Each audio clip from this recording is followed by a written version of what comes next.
Thank you sir. जय हिंद, वंदे मातरम। Thank you. माननीय श्रीमती प्रियंका चतुर्वेदी। सर, वंदे मातरम के 150 साल पूरे होने पे मुझे इस चर्चा में भाग लेने का सौभाग्य प्राप्त हो रहा है, उसकी मुझे बेहद ही खुशी है। पर उससे ज्यादा खुशी मुझे इस बात की है कि जब हम इस चर्चा को सुन रहे थे, जो सही 150 साल का वंदे मातरम का इतिहास है देश की जनता के सामने पहुंचा है, जब विपक्ष ने पूरे इतिहास की सही क्रोनोलॉजी जनता के सामने रखी है। मैं देशवासियों से अपील करूंगी कि इस चर्चा को ध्यान से सुने और जो व्हाट्सएप हिस्ट्री 2014 से चालू हुई है, जो मैं कहती हूँ जो उससे प्रभावित हैं, जो उससे पीड़ित हैं, वो जरूर इस चर्चा को सुने, क्योंकि सही इतिहास जनता के सामने जाना बहुत जरूरी था और ये इस चर्चा के माध्यम से हुआ। मैं तो अब आपके माध्यम से सर ये भी रिक्वेस्ट करूंगी कि क्विट इंडिया मूवमेंट पे चर्चा हो, स्वतंत्रता संग्राम पे चर्चा हो, और वो सारी चर्चा जो 2014 से धूमिल करने की कोशिश की गई थी, वो सारी चर्चा का विषय बने। जैसे ये जो इतिहासकार हैं व्हाट्सएप हिस्ट्री के माध्यम से व्हाट्सएप हिस्ट्री फैलाते हैं, उनका करियर का दी एंड हो सर। और मैं हैरान थी जब कहा कि भारतीय जनता पार्टी वंदे मातरम की चर्चा करना चाह रही है। ये वही भारतीय जनता पार्टी, वही सरकार है जिन्होंने ये सेशन शुरू होने से पहले वो नोटिफिकेशन जारी किया था कि यहाँ के कोई भी सांसद वंदे मातरम और जय हिंद वाला नारा नहीं लगा सकते हैं। इससे बड़ा राष्ट्रद्रोह मैं मानती हूँ कुछ और हो ही नहीं सकता, राष्ट्र विरोधी सोच हो ही नहीं सकती। इसलिए हमने, मेरी पार्टी के लीडरशिप ने चेयरमैन को लिखा था कि ये नोटिफिकेशन इमीडिएटली विड्रॉ हो। वो और नया नोटिफिकेशन नहीं था, पुराने नोटिफिकेशन जो भी नोटिफिकेशन था फिर से जारी किया गया है सर प्लीज। हाँ सर, वंदे मातरम, हम तो वंदे मातरम की चर्चा करने आए। मैं सवेरे से बहुत सारे भाषण सुन रही थी उस तरफ से जो वंदे मातरम की जगह वंदे भारत की चर्चा करने को तैयार थे।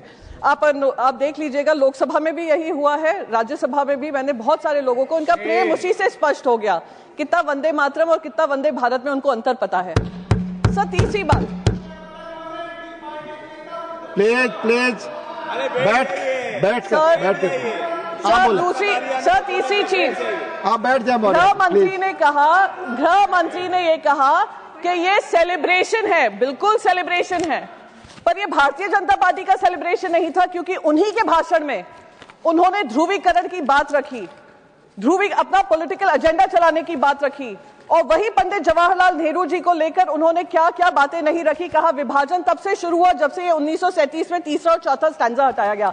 सर, जब ये स्टैंजा हटाया गया था, जब हमारे देश के जवान बॉर्डर पे लड़ते हैं, हमारे तुकाराम ओमले जी आतंकवादी को पकड़ते पकड़ते वंदे मातरम कहकर अपनी जान देते हैं, बलिदान देते हैं। वो ये नहीं पूछते हैं तीसरा और चौथा स्टैंजा कहाँ है, वो इससे प्रेरित होते हैं कि वंदे मातरम के लिए वो सेवा कर रहे हैं, वंदे मातरम के लिए बलिदान कर रहे हैं। सर, लास्ट मिनट सर, एक ही 30 सेकेंड लूंगी सर।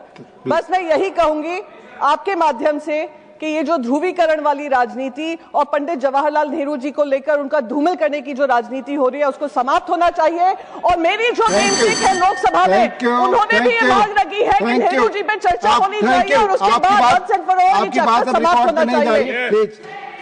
ऑनरेबल मेंबर्स, माननीय प्रियंका जी ने एक चीज कही, उसके संदर्भ में मैं आपको स्पष्ट करना चाहता हूं। Honourable members, before each session of Rajya Sabha we reiterate the parliamentary customs and conventions which are mentioned in the publication handbook for members for information.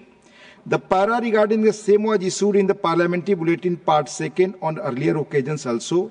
This from part of etiquettes to be observed. बोलने से मना नहीं किया था। आप भाषण में उन नारों को कोट न करें, भाषण होने दें इसके बारे। Please take your seat. Please, nothing is going on record.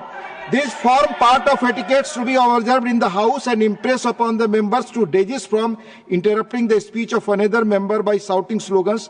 There is no intention to stop any member from singing Vande Mataram to use a phrase as a part of his or her speech. आजादी बाद माननीय speaker की भाषण के दौरान जो लोग ये चीजें करते थे, टिकट्स का पालन नहीं करते थे, उस संदर्भ में ये चीज कही गई थी। That was mentioned.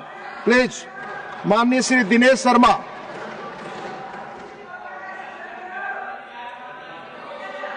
महोदय, प्लीज